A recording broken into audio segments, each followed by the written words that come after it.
Bonjour mes amis, hi guys. Today we take a look at a stone cold classic, the Rolex Datejust. This is the 36mm blue dial.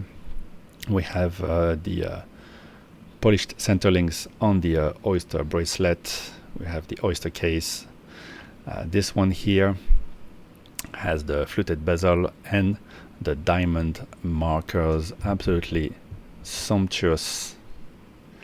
And yes, I bought the watch, but no, this is not going to be for me. This is for my wife. So last year she wanted the two-tone with the diamond bezel, and it was our 10th year anniversary, so we I splurged for her on that one, and she's been wearing it enormously. But lately she's taking a liking for blue dials, and she understands that Rolex is quality, and she's enjoying hers. So she wanted me to try to find this, which is not easy, difficult to get at retail, but I finally managed. I did have to do a couple of purchases, but nothing crazy. It was maybe a bit of luck, and maybe also the mood of the moment, market coming off a bit, and end of the month also some sales have to be registered, and yeah, I managed to get this watch, which is in high demand by men and women alike. Little hello to our buddy Simon, who wants one of these without the diamonds. And yeah, I got lucky. I managed to secure this watch, so I was extremely thankful. And yeah, as I told my salesperson, it will one day probably graze the wrist of my daughter. You know, this is the kind of watch that goes through all the fads. It will always be a good-looking watch, and I have to say, I'm getting very used to those diamonds. I could, of course, wear this. Many men choose the 36. My wrist is more flat, so I wear very happily the 41mm version here with the Jubilee band and the Wimbledon dial. I absolutely love it. It feels like silk on the wrist. Such a wonderful piece. But if you have a more rounded wrist or a smaller wrist, mine is 17cm, certainly the 36 is great, and it's a classic size as well.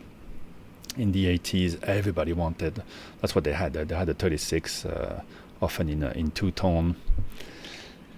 I mean, what is there that to say that we haven't said about the oyster case, the water resistance, 100 meters. You have the oyster clasp. Inside you have the easy link. I'm going to keep it as pristine as I can. I want to surprise my wife with it later today, or maybe hold on to it a little bit, tease her a little bit.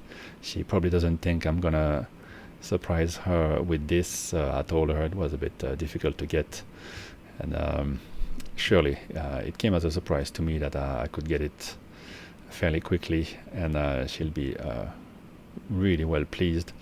So beautiful diamond markers. Let's zoom in again on those, and the railroad track, very discreet. Got the Rolex all around. There's no lume on this one. I think it's because of it's a diamond marker watch model. Well, my wife doesn't wear them at night anyway, so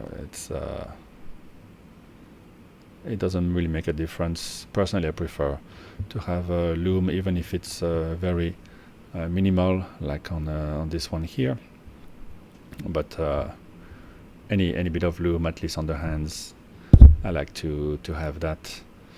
But there you go. Here, the date is very easy to read, and yeah, the crown, I tried it. I said the time, it's very smooth, easy to screw back in. Sometimes they get a bit stuck.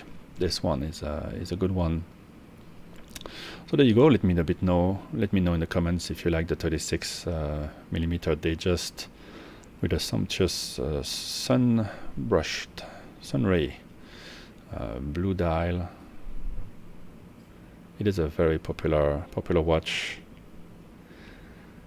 And yeah, if you're one of the boys, would you wear a watch with diamonds on it?